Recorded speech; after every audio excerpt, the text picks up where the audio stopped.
Welcome to the Silver Bullets podcast, everyone. I'm Michael Citro. And I'm Chip Minnick. And Buckeye Nation, you may know me from the Sons of Schmidt podcast. I am now with Chip, and we're going to do Silver Bullets together this year. And I'm pretty excited, Chip. I am as well. I'm looking forward to a great year of Ohio State football, and I'm looking forward to talking all things going, past, present, and future as it relates to the Buckeyes. Yes, same. And, it's a pity we had nothing to talk about from the off season. Yeah, you could say, it was kind of rather dull, kind of, what was it? What's that old, what was that old line like, other than, the last few minutes, how was the rest of the play, Mrs. Lincoln? It was one of those kind of, if anything, I truly feel like as a fan, I'm flying blind with the fact that game day is only a few days away, but we're pretty much just kind of going by the crumbs and morsels that have been secretly, parceled out of the Woody Hayes Center by the coaching staff. Like the media has been kind of kept more than arm's length during this whole debacle. Yeah, it really has. It's been there's been a very much a dearth of news getting out about the team. There weren't any scheduled media availability over the course of a lot of the training camp because of what's been going on with the Urban Meyer investigation and everything. Has that sapped your enthusiasm at all for the start of this season? No, if anything, I think it's intensified it. I'm anxious to get back to blocking and tackling and seeing Dwayne Haskins, how he performs as a starter, and seeing the new players, the highly rated freshmen that we heard so much about, but we haven't heard anything about due to the lockdown by the Ohio State coaching staff. And if anything, I'm anxious to get the ball rolling, so to speak. Yeah, I can understand that. I think I was a little bit, my enthusiasm was dampened a bit, I think, with all of this that's been going on, because it's such an unfortunate thing that's happened in terms of just the circus. I mean, it's been handled incorrectly by just about everybody involved. And, starting with the stories from Brett McMurphy to all the way up to the press conference, it just hasn't been handled great in a lot of ways. And, and honestly, so much of what's been talked about publicly doesn't even matter and shouldn't matter. It's been a sideshow, really just a total circus. And, when you start getting into who had what delivered, what kind of sex toys delivered where, and that kind of thing, it's just like, you just want to start screaming and, get on with the season, which from that perspective, I'm very excited that we're going to have actual football to talk about. But from this whole, I don't want to get into it on a deep level, but since this is our first show and this is, preseason show going into the first week, just kind of give me your overall general thoughts on the entire Urban Meyer, Gene Smith, Zach Smith extravaganza. Well, like you said, I mean, it's just been handled poorly in every, from every angle. I have nothing but the utmost respect for Courtney Smith, as well as any woman who was in for lack of a better word, I'm just going to use the term that they use, a toxic relationship. And I think it'd be fair to say, just to kind of credit others that were associated with at the ozone.net.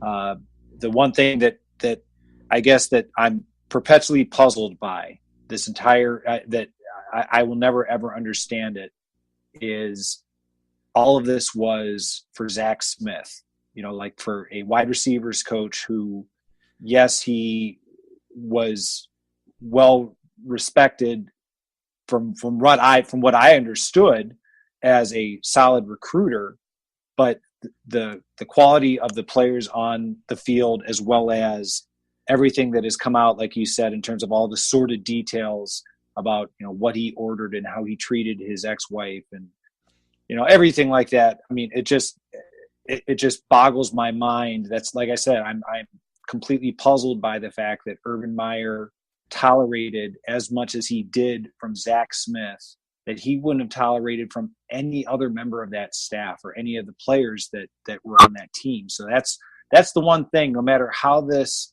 goes forward, that will be the question that will always be in the back of my mind. Right. It's I hear you, and I totally agree, because even if there were 100% proof, which we'll never have, that there was no domestic violence involved, Zach Smith still did plenty that he should have been fired for. Correct. And, I mean, just alone, if you just look at the went on recruiting trips and didn't visit the high school, that alone should have had him packing his bags. It's unfortunate. It's kind of crazy, because Jim Tressel got himself into trouble mostly because he was being loyal and trying to protect his players. Urban Meyer got in trouble because he was trying to be loyal to the grandson of a man that he admired greatly. A lot of people don't understand the relationship that Urban and Earl Bruce had. And, one thing that a lot of people haven't taken into account is that Urban's lost his real father. And so here's this father figure in his life that he's very close to. And I'm sure he didn't want to disappoint this man, or he didn't want to cause this man any pain. And I'm sure he went to incredible lengths to try to get this Yahoo to straighten up and behave. And of course he couldn't do it. So, he's where he is now because of that. And it's sad that Earl passed not too long ago. But you got to think that if that had happened a few years ago, Zach Smith certainly wouldn't have been around.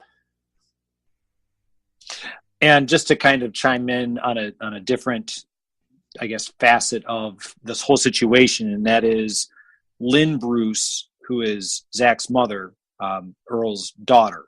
I've never personally met her, but I have corresponded with her over the years, back before Coach Meyer took over. If you recall, in the spring, there was always the Earl Bruce spring preview, which was a benefit for Alzheimer's that Coach Tressel was associated with, and then for a brief period of time, Coach Meyer was, until I believe Coach Bruce's health began to fail. And Lynn Bruce was always very kind to me with regards to, I couldn't attend the benefit, but it'd be the kind of thing where I would send a donation and she would send me a T-shirt that was associated with the benefit.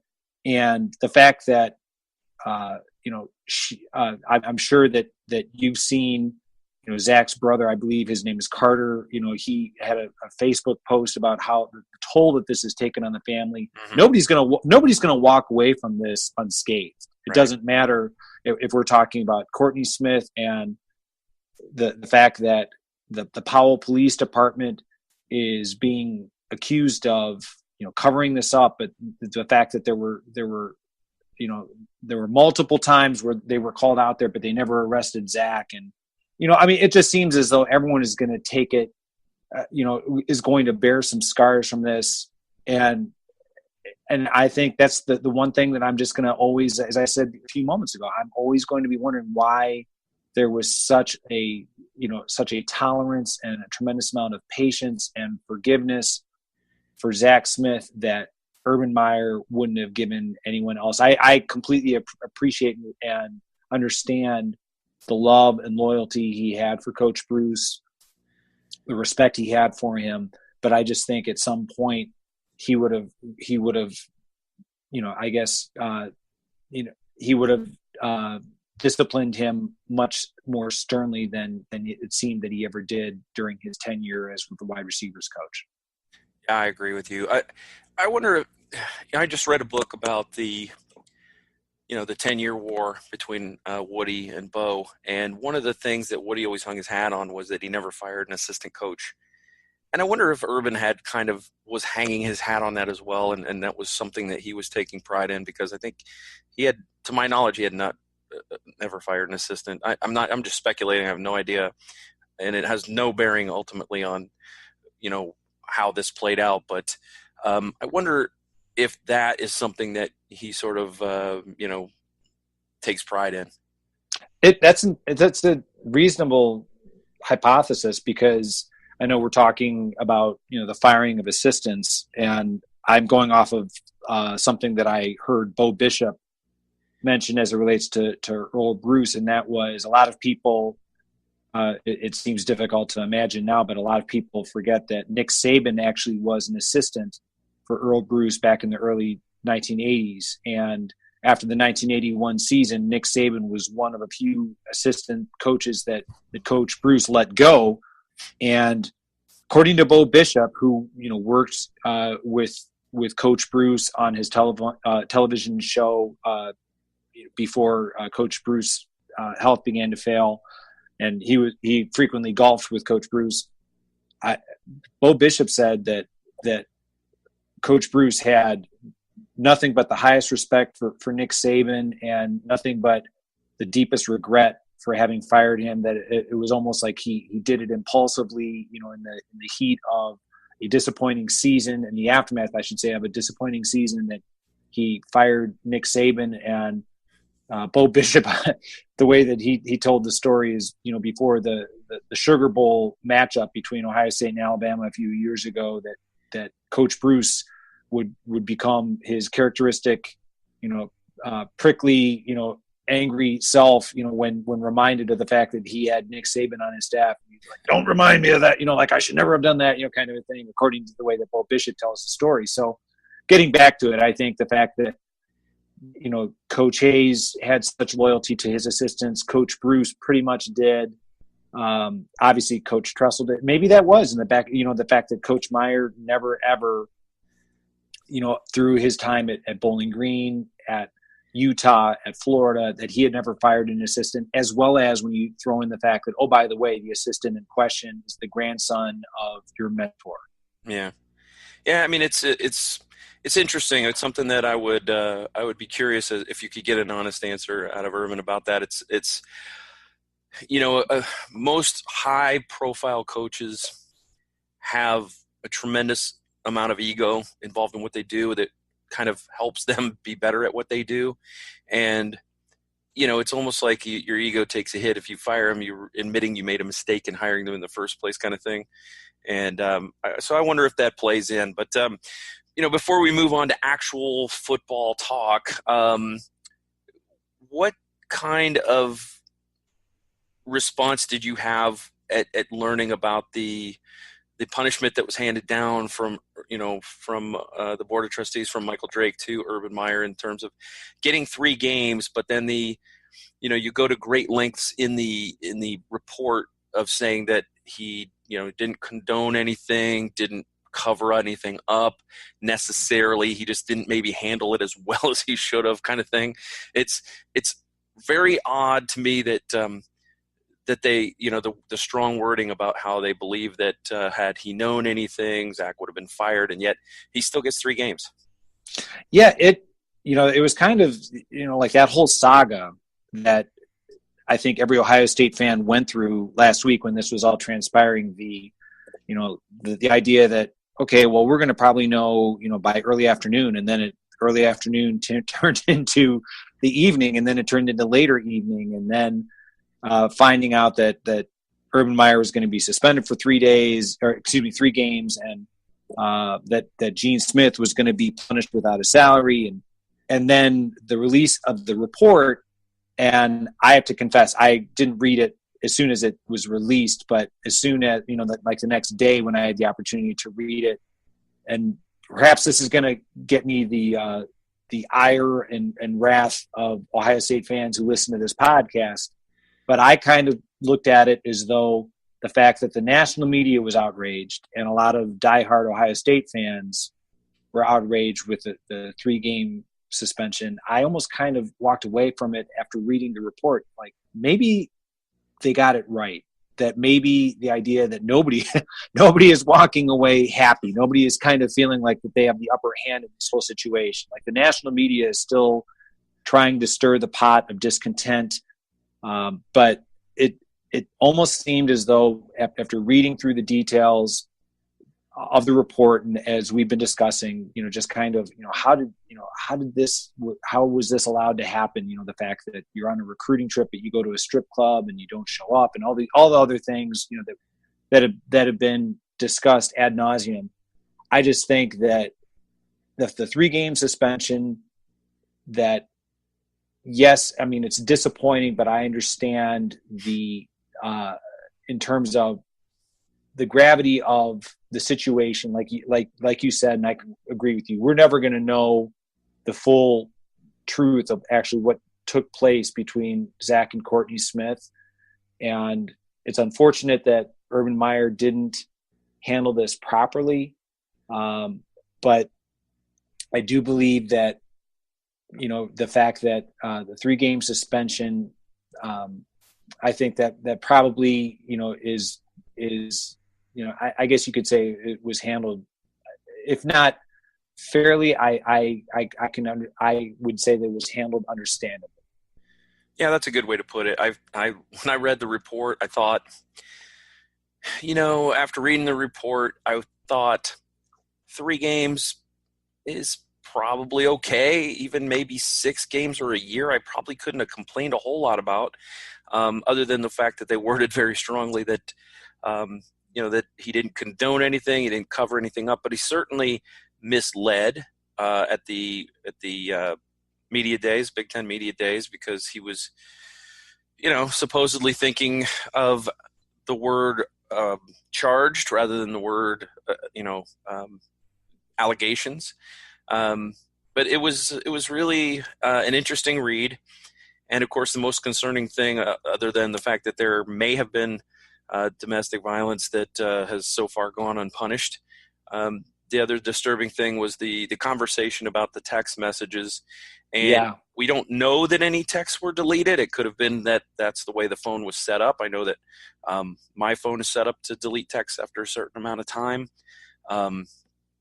But it certainly is disappointing to read that. And I think maybe that was partly responsible for the punishment.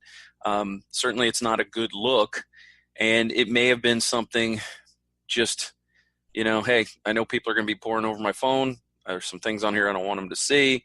Maybe it wasn't anything necessarily related to the case. Maybe it was, it could have been text to a recruit during a dead period, which is a minor violation and not a big deal, but it's still something you might not want somebody to see.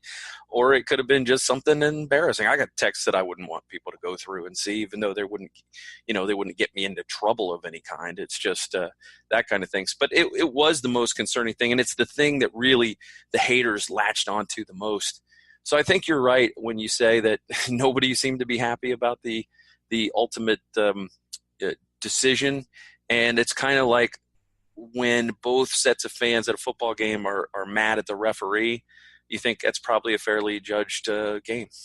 I agree with you. And I think if there's anything that kind of reminds me of, the sad state of affairs that Ohio State went through with Coach Tressel and now they're going through with Coach Meyer, is that the cover-up is always worse than the crime itself. If anything, like it just seems, like that old adage about how history often repeats itself.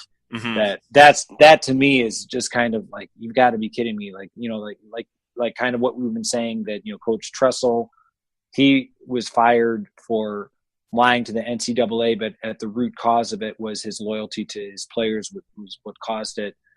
Coach Meyer, he's being suspended for 3 games. And at the root cause of it, the loyalty to Zach Smith. So it just seems as though, like everything truly does kind of, like a snowball rolling downhill, gaining more and more momentum and size and speed. It seems that's, from where this started, nobody could have honestly have anticipated or predicted we'd be in the situation where we are presently. So ultimately, Chip, how do you think that Ohio State will do in these three games without Urban Meyer? I know it's easy to look at some of the lesser opponents and think that that won't be a big deal. Ryan Day is getting a baptism by fire. Certainly, the TCU game is going to be a very, very difficult game. Where do you stand on how Ohio State gets through these first three games? I think the first two games I feel extremely confident, and I know that that sounds probably very cocky as an Ohio State fan to say that. Like, what do you mean? Like without Urban Meyer on the sidelines, this the talent on this team is just. I mean, it's the rival of just about.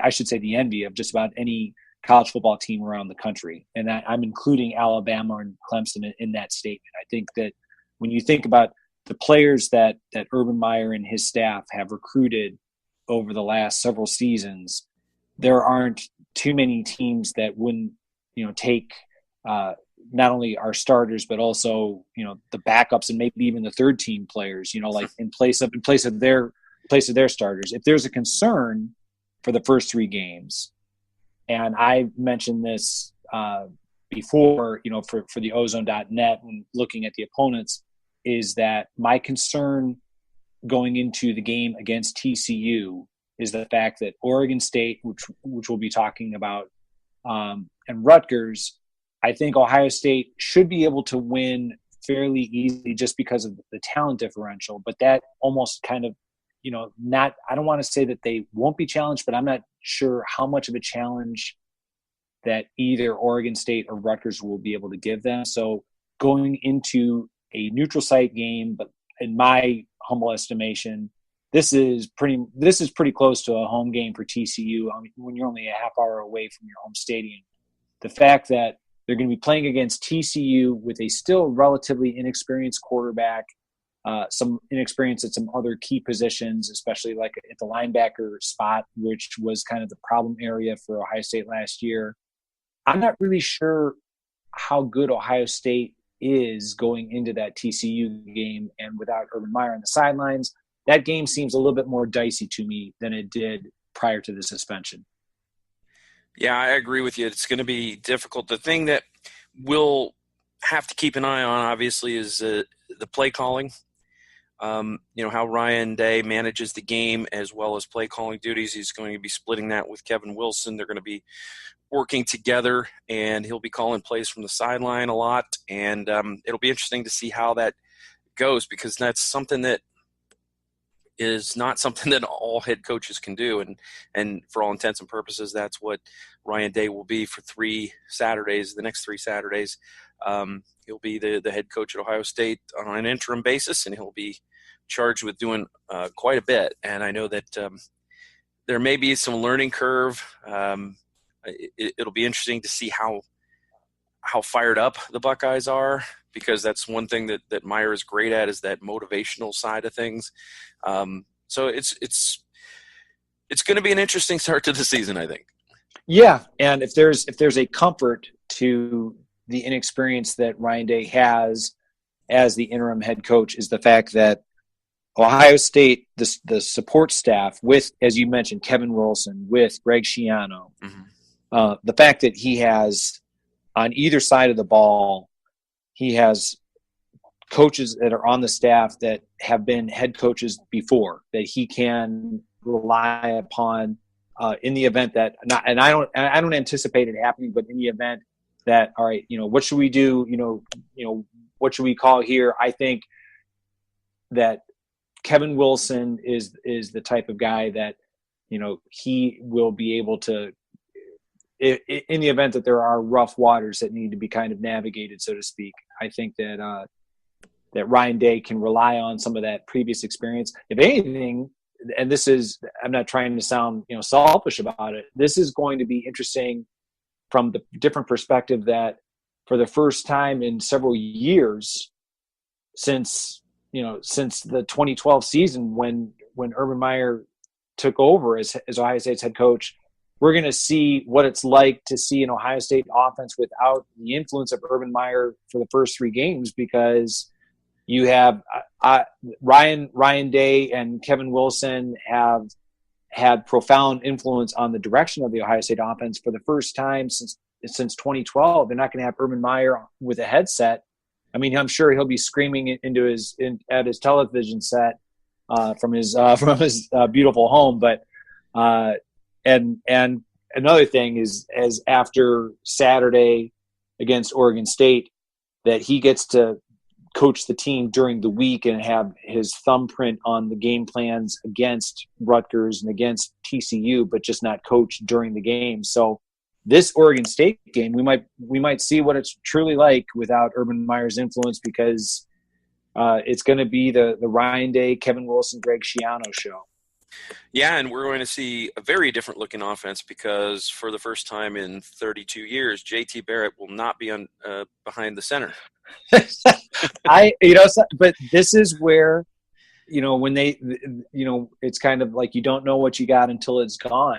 Mm-hmm. And I have the utmost confidence in Dwayne Haskins. I have the utmost confidence in the coaching staff that they are going to do everything they can to keep Dwayne Haskins in positive situations. I fully anticipate a strong reliance on the running game to help with Haskins with his confidence, because we all know that he has a strong arm. But mm-hmm. It's one thing, to look good, coming in, on the road, up in Ann Arbor, being down.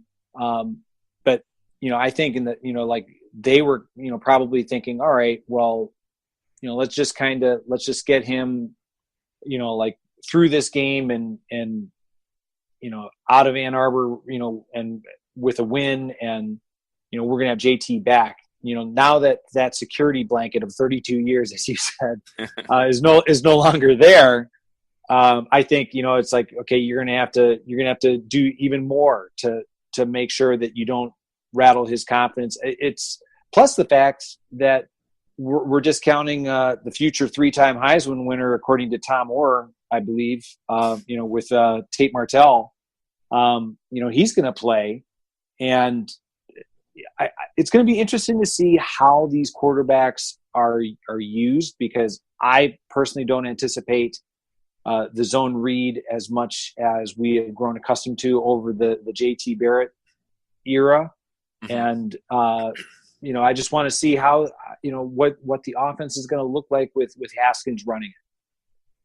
Yeah, it'll probably be the last vestiges of the Tom Herman offense will probably be gone for the most part with JT no longer here. You mentioned earlier the fact that Ohio State's got talent that other programs envy. We just heard today that Joe Burrow has claimed the number one quarterback job at LSU. And I will be honest, I was here for the Joe Burrow era, and it never came. And I'm kind of disappointed by that. I always love those kids that kind of come out of these communities around Ohio, and they're coaches' sons, and they're smart and they're gritty. And I thought that he had all of that. And I would have loved to have seen how that would have played out with him as a starter. But I too have confidence in Dwayne Haskins. I mean, you got to love the arm. And hopefully he will continue to develop as a quarterback and get better and better. And it's going to be interesting to see the situations that they bring Tate Martell out onto the field, because, it'll give us some kind of a clue at what the preparation was going into the season. Yeah. And getting back to Joe Burrow, it's always going to be, what might have been. I wish him nothing but the best at LSU, and congratulations on winning the starting job. I'll be watching that game for sure on Sunday night. I wish nothing but the best for Joe Burrow in his career going forward. Wondering like a year ago at this time how close that battle was between Joe Burrow and Dwayne Haskins for that backup position, and then when Joe Burrow injured his hand, mm-hmm. It's that, that kind of, like Ohio State fans are always going to be wondering, what might have been, especially if Joe Burrow has a good year, or I should say a good career.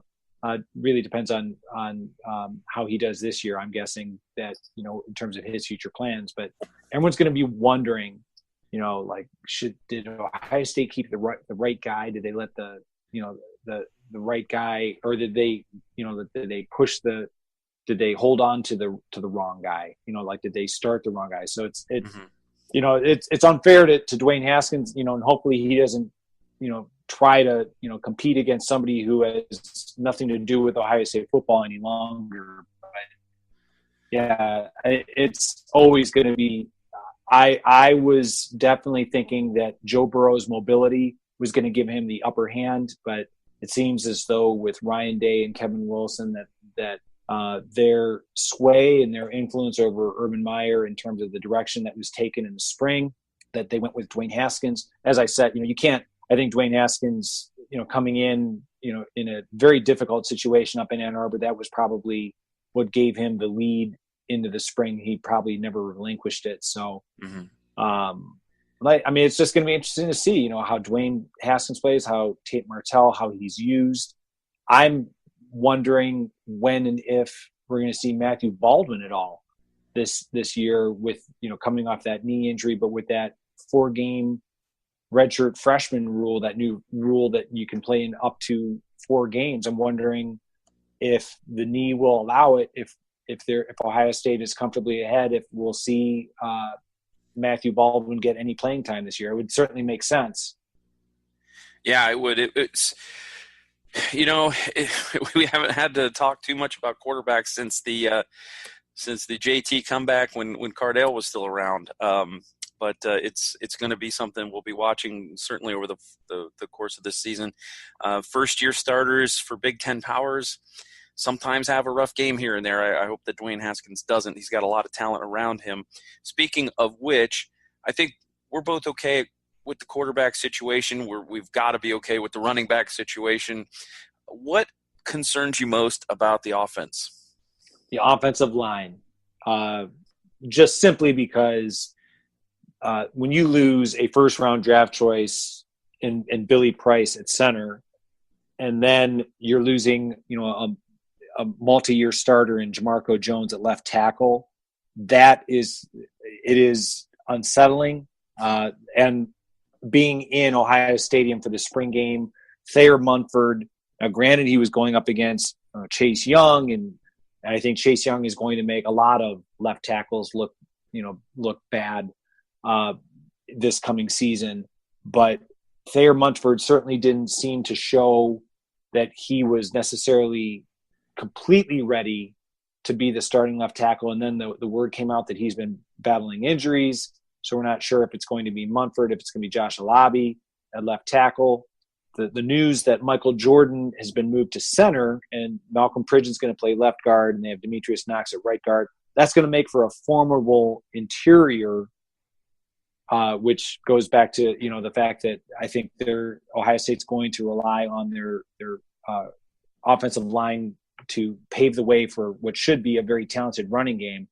But Dwayne Haskins is not nearly the running threat that JT Barrett has been for Ohio State at the quarterback position.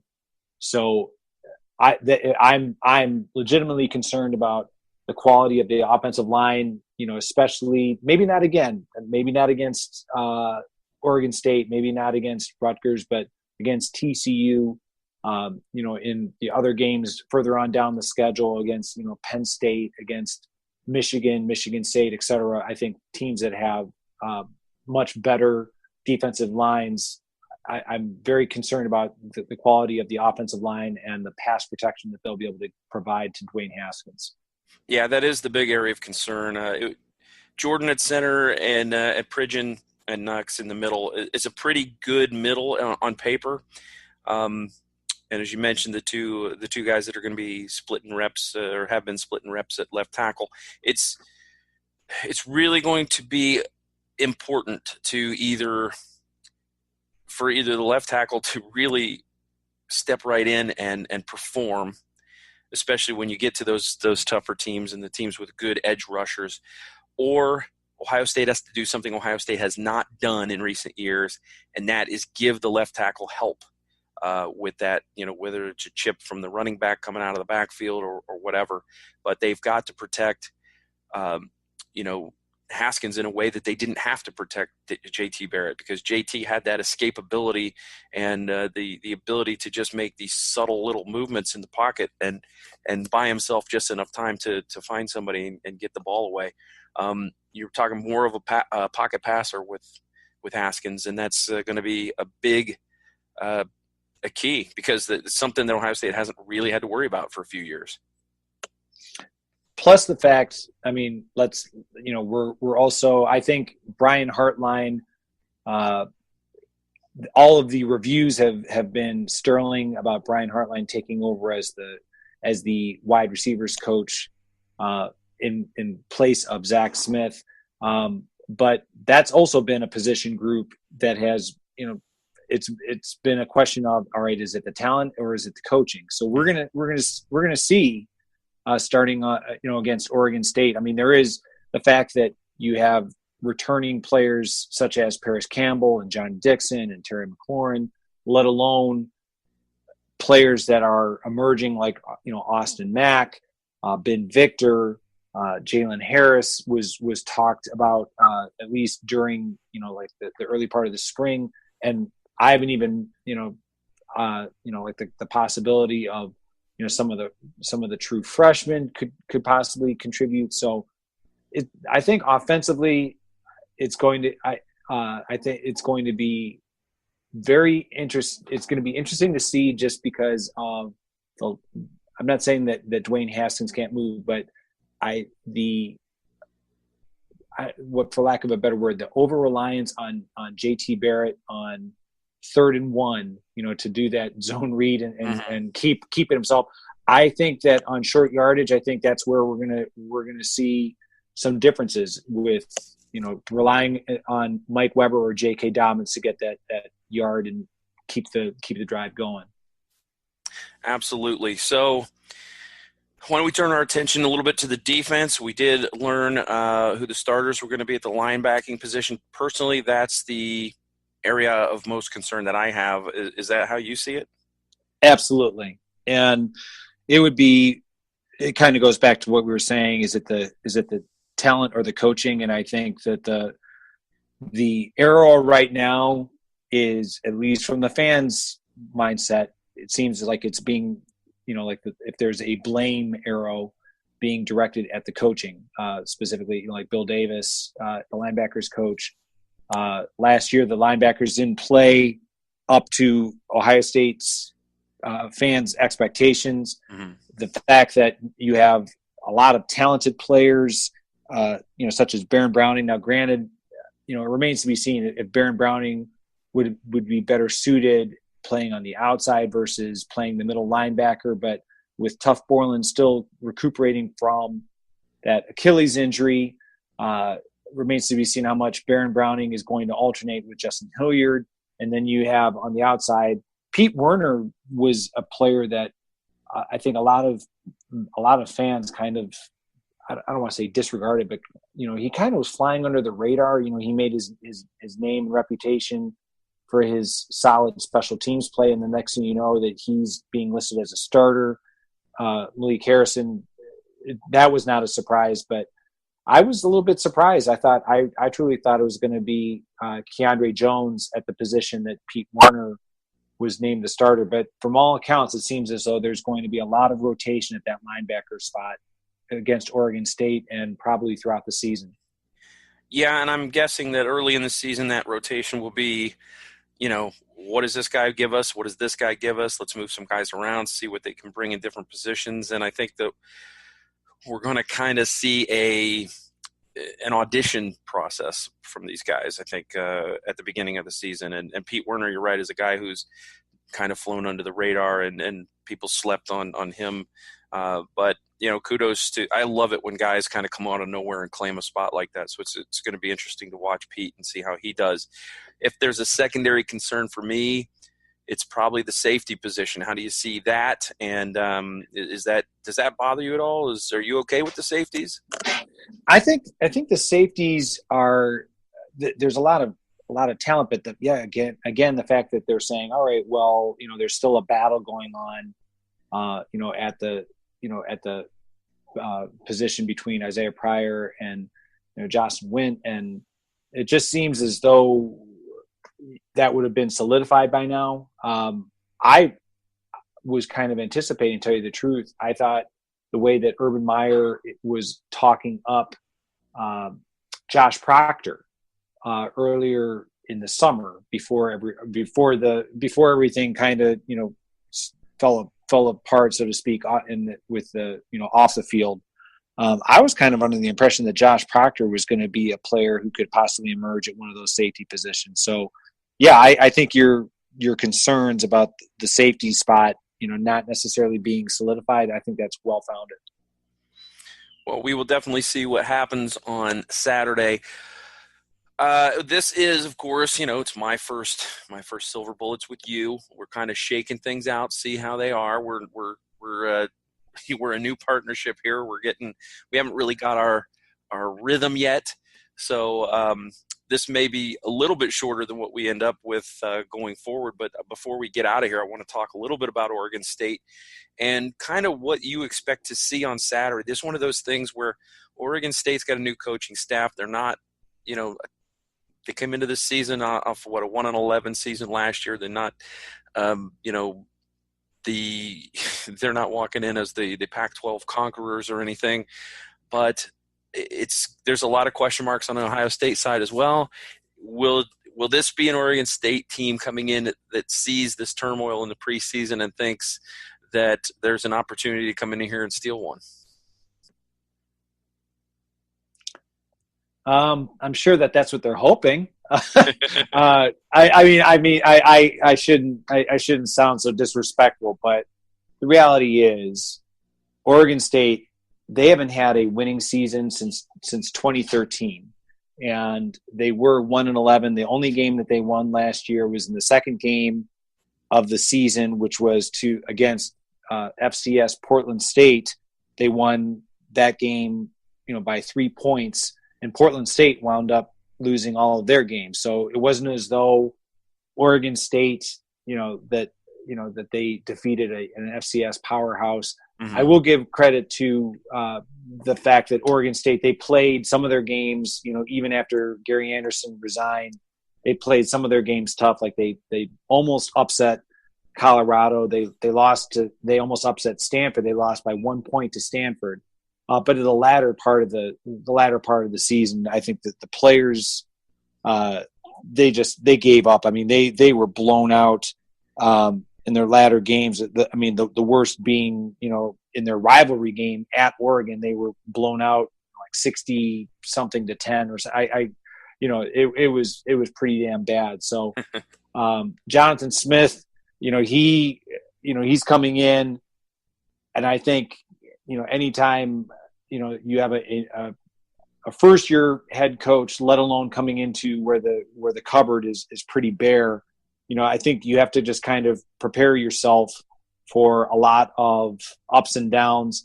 It doesn't help to be going into, what should be, if not a sellout crowd, I would guess it would be a sellout crowd. The first game of the season, oh, by the way, like on the Eastern time zone. So like your body clock is going to be completely off. And, oh, by the way, you're playing against one of the teams that's ranked in the top 5 in the country, that has 4- and 5-star recruits stacked across every position group. So this is the kind of thing where, I think if you're Oregon State, you're trying to build for the future, try to develop some kind of offensive and defensive identity. Offensively, I wouldn't be surprised if Johnson Smith tries to do what was successful for him when he was the offensive coordinator at Washington. I don't know if he has the pieces and parts yet that will allow for that success to come to pass. Defensively, I think Oregon State's going to be running a 3-4 defensive approach. I know that they have, a couple nose tackles who are massive, based on just their, just the media guide. Like, I think it would be fair to say that, they're well short, they're well north, I should say, of, just looking at, some of these, some of the things I was I believe his name is Elu Adon, and he is listed at 6'3", a spelt 380 pounds at the nose tackles.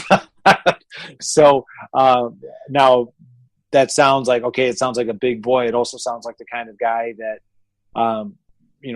Ohio State has a pretty large interior offensive line with Pridgeon, with Jordan, with Knox. Like the three of them, hitting this guy. I think after a while, this guy, I'm not sure what kind of stamina, 380 pounds, what kind of options there are there, in terms of, how long he's going to be able to take, double and triple team blocks, from the Ohio State offensive line. So I think Oregon State, they're going to do their best, but I truly anticipate seeing a lot of the backups, if not the entire second half.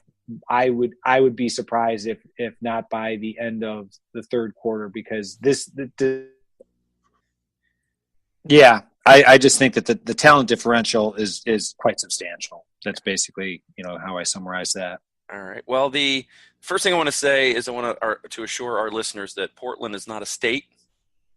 So here, Portland State, don't get confused. Portland, not a state. Also, 6'3", 380 pounds is not a man. It's a shipping container.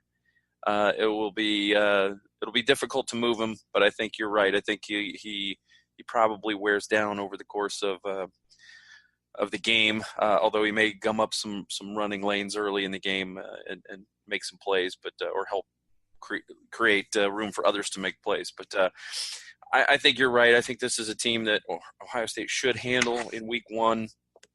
And especially if they come out with a chip on their shoulders, after everything that's gone on over the last several weeks, I'm thinking that they're going to have something to prove, or at least they'll believe they have something to prove. They'll certainly be getting that kind of messaging from the coaching staff as they approach this game. That people have been bad mouthing the university. I mean, I'm sure they're going to use all of that to fuel the motivation for week one. It's going to be fun to watch. We're going to get to see Nick Bosa, Chase Young, and guys like that get after the quarterback. I'm hoping that Alex Grinch will make a difference in the turnover ratio this year and help that defense create more interceptions and fumbles and maybe some more defensive touchdowns. I don't know if you and Shannon did this last year, Chip, but do you have a score prediction for Saturday? We actually would do scoring predictions, and I'm gonna go out there and I'm gonna say Ohio State 56, Oregon State 3.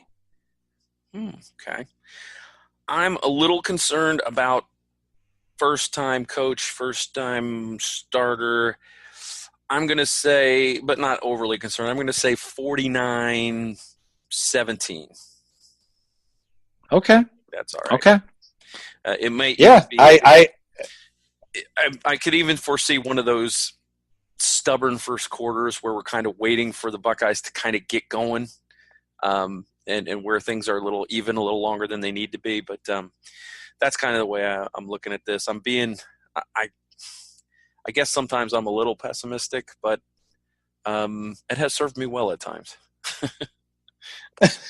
No, I kind of look at it when it comes to scoring predictions and things like that. I'm usually a little bit more on the pessimistic side, but I also know that the gambling line is I want to say that Ohio State's favored by at least 30. And as I tell people, there's a reason why out in Las Vegas they're always continually building shiny new buildings, because of like the people out in Las Vegas seem to know what they're doing. So it's that kind of, like I said, I'm going to rely upon the talent, despite the relative inexperience of the interim head coach. I think the talent is well coached and ready to kind of put the naysayers, get them talking about football rather than the off the field stuff. All right. Well, Chip, before we sign off our first show together, you got any final thoughts? No, I'm looking forward to continually, doing this with you, throughout the season. And, if anything, looking forward to watching Ohio State football, for what they do on the field instead of, all of the off the field distractions that have kind of plagued the program over the last month. So it was great recording this podcast with you. I look forward to doing it again in the near future. All right. Well, if everything came out from a sound perspective and we can actually put this up, it's going to be a huge bonus for us. And I too look forward to going through this journey in 2018 with you and talking about some Buckeye football. And of course, we'll have a little bit more of a polished sort of system going forward, I think, now that we got one of these under our belts. And so for you, Chip, I guess I would just like to say thanks for welcoming me aboard, and we will be back next week with an all new Silver Bullets podcast to talk about Ohio State and Oregon State, the battle of the OSUs. And we encourage you to download and listen to all of our sister podcasts on the Ozone Radio Network. And so I think unless you got anything else, we'll get out of here. All right. Go Bucks. All right, go Bucks.